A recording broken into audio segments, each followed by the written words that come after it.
In all honesty, I don't want to shy away from the fact that the 2030 term extension of Emerson Tambuzo Mnangagwa remains a serious security threat in Zimbabwe. Uh, it is a reckless decision for Emerson Tambuzo Mnangagwa to actually push for this agenda.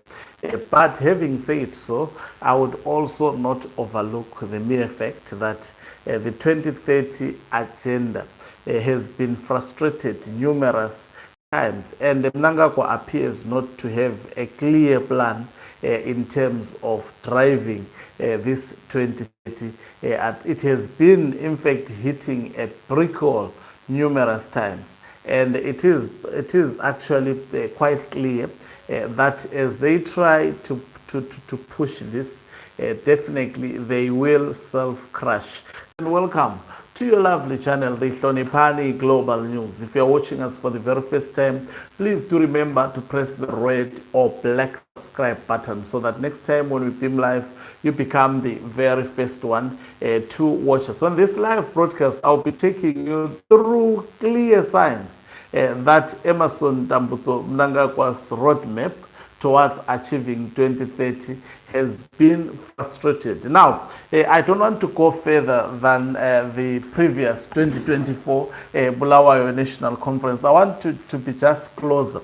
Now, recently it surfaced, I think I did a live broadcast on these issues where a roadmap for the Zukanandas. Remember, it started surfacing when they took a foreign, in fact, before they took a foreign trip. Mnangagwa was supposed to go to the United Nations General Assembly and do an address there, but there was a leakage of his timetable on how they intended to actually this time around bring the issue of the constitutional amendment in an effort to achieve the 2030 term extension. It was leaked. The moment that was leaked, not only that, also that is the period retired General Chwenga himself began to stand up. That is where we saw Mnangagwa Takwire being kicked out of the ZANU-PF Central Committee meeting with the pretext that he was co-opted to this ZANU-PF Central Committee. As if that was not enough, weeks after, retired General Chwenga, maybe let me just rewind a little bit. We saw Mnangagwa, of course, he cancelled the trip following that Central Committee embarrassment. He cancelled his trip to actually the United Nations General Assembly when his first team of security had already actually landed at the United Nations General Assembly. Everybody was expecting and anticipating to see Mnangagwa going there.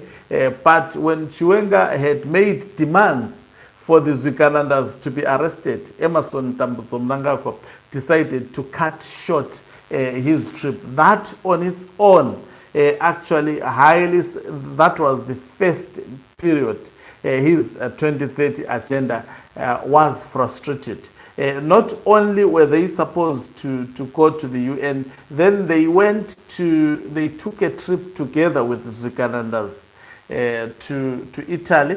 In Italy, they were hoping to actually be treated nicely there. The Pope did not give them much of the time. What an embarrassment. They ended up taking pictures.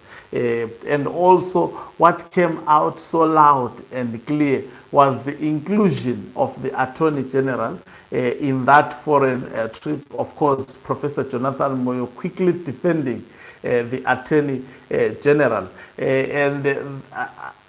Over some time, it became clearer that Attorney General was part of individuals that have been tasked by Mnangagwa to draft 2030 bill. They then met up with other Zukanandas. When Mnangagwa went to China, he went with Wicknell Chivayo, and they came back to Swaziland.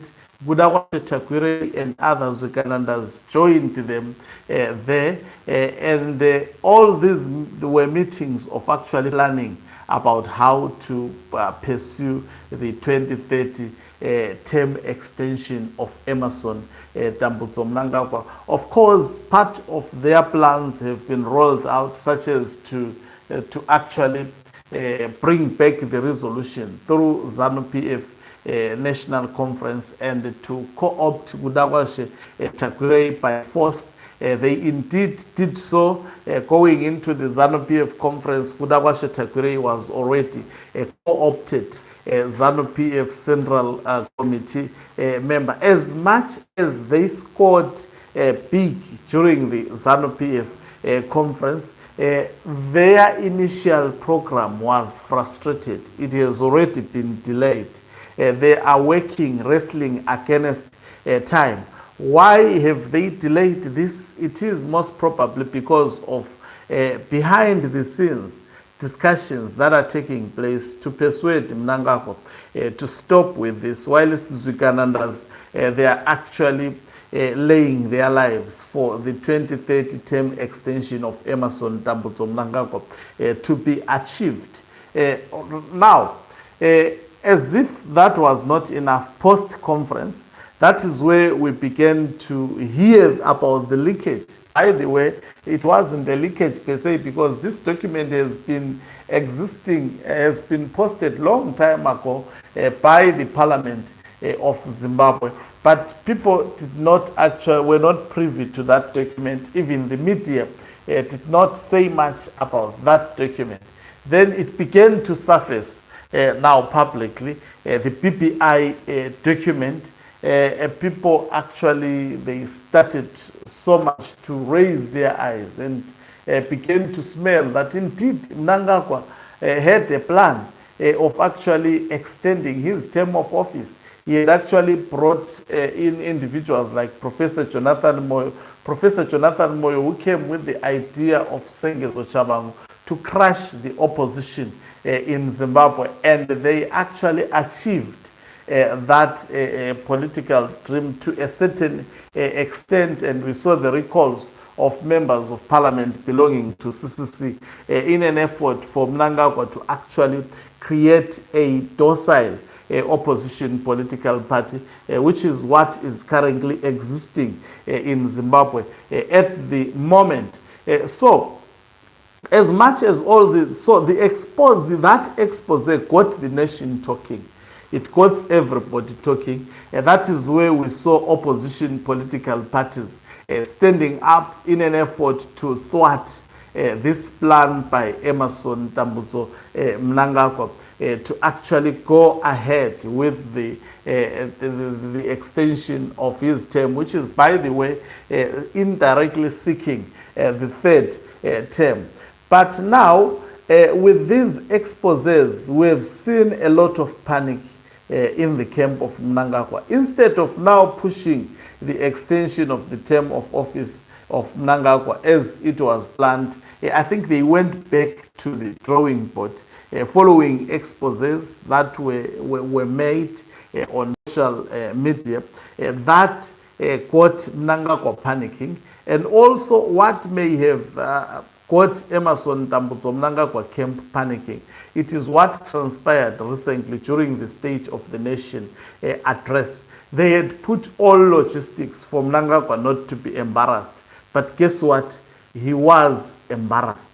Electricity, somehow, there was some form of sabotage. They call it actually sabotage. And Mnangagwa had to read part of his song in darkness. That, I mean, got everyone talking, even internationally. I saw some influencers in the region also, I mean, catching up with that, and it was flagged internationally. It got all media houses speaking about this and zooming into the politics of Zimbabwe. So at the moment also, the mere fact that we are now seeing them gathering some crowds, doing report backs like what they did last time post the Bulawayo conference, shows that the camp really has been actually suffering numerous setbacks. spending a lot of money. They cannot underestimate the power of retired General Chwenga because they don't know his power and the extent of his power. And also they don't know the support base that he commands within ZANU-PF. The actually reckless firing of the Director General of ZANU-PF, firing of the Secretary General who was then Opet, and also planning to fire about 17 more members of parliament. It means that Mnangagwa faction continues to realize that Chwenga is not just a mere individual. He is an institution that exists within ZANU-PF, and he is formidable. That on its own has actually frustrated Mnangagwa's program of action. So it means he keeps on going to the drawing board. There was an issue of cabinet reshuffle to fire some of the members of his cabinet, but also that has been frustrated. Why? Because Mnangagwa keeps on discovering new things, especially about the other faction and the new strength about the other faction. So it's something that really,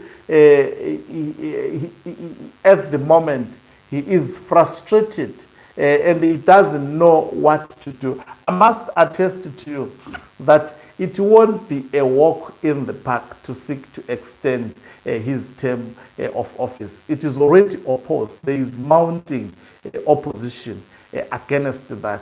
Just imagine when they decide to say, we are introducing the bill to the parliament, all hell will break loose. And Mnangagwa understands that. That is why we see military tanks, at one day being actually opened to go to the streets.